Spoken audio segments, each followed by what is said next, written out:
can you keep an attitude of doing it all and doing it now? How can you make the choice of discipline over procrastination? How can you stay focused on your ambitions? How can you avoid conversations at the water cooler? You can keep your focus on your work. You can get it done today instead of tomorrow. You've got to really work on your consistent self-discipline on a daily basis, or you'll find yourself distracted. Distracted by negative thoughts, distracted by negative people, distracted by water cooler chatter, and pretty soon, depending on the type of people you've associated with, distracted by your doubts within yourself. Never underestimate the power of influence and associations. And never underestimate the power of your own consistent self-discipline.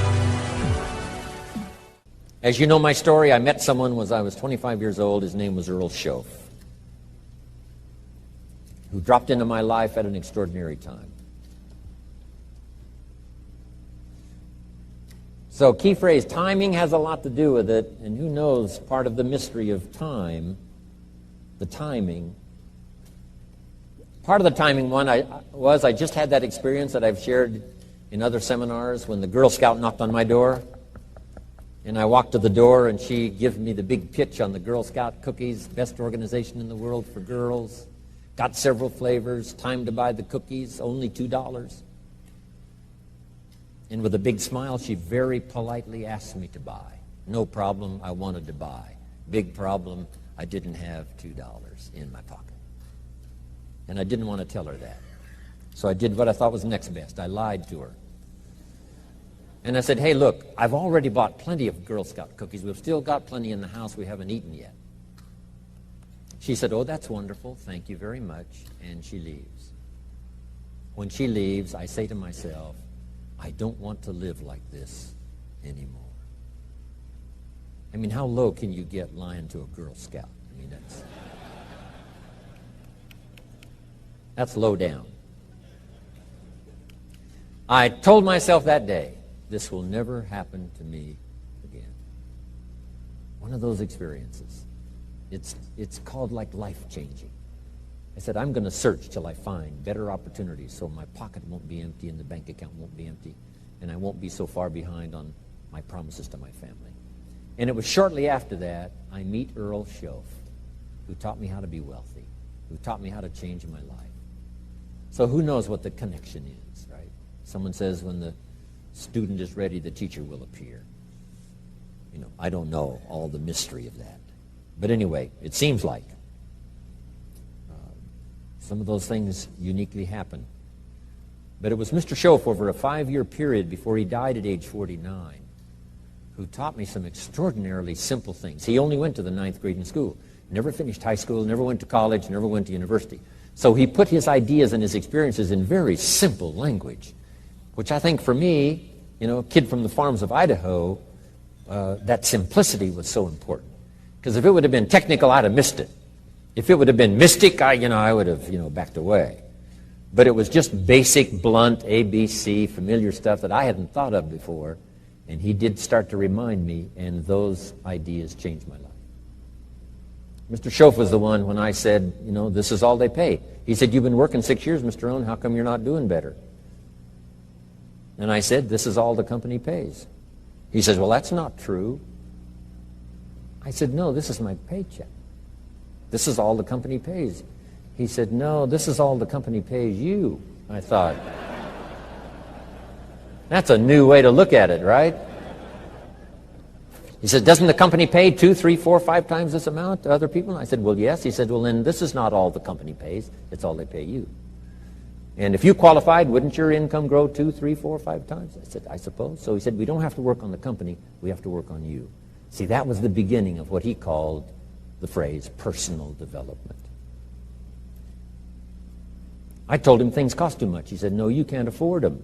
I thought, well, that's a new concept. I hadn't thought about that.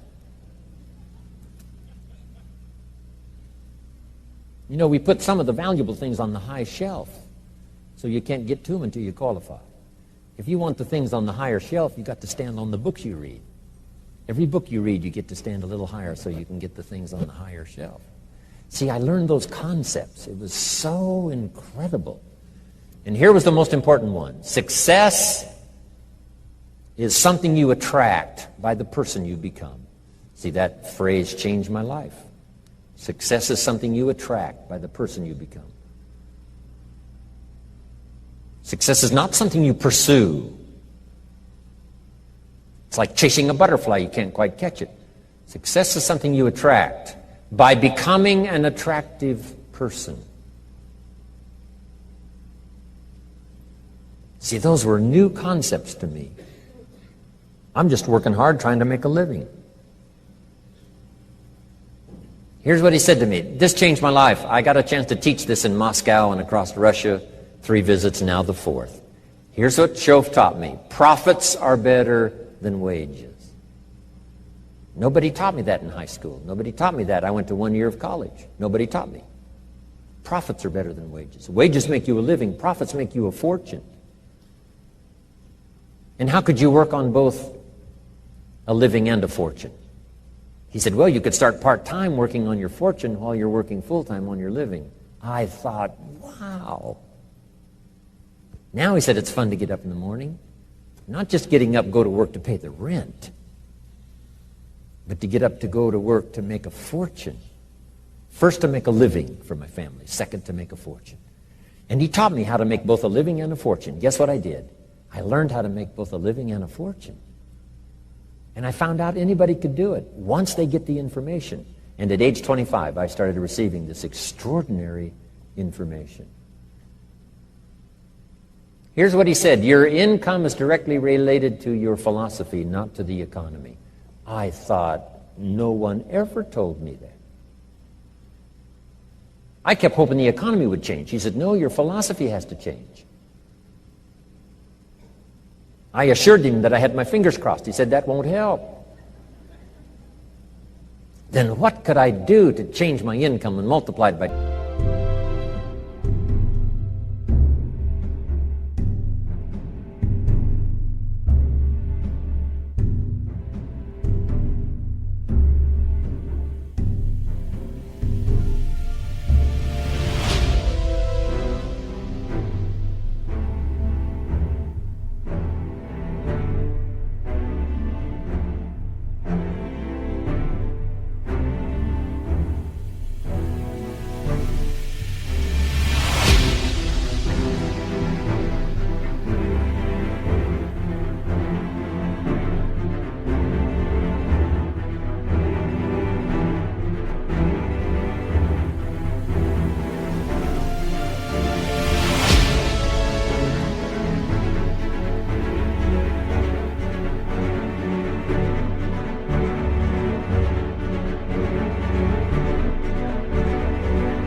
Two by 3 by 5 by 10, and then multiplied by 10 again. What could I do?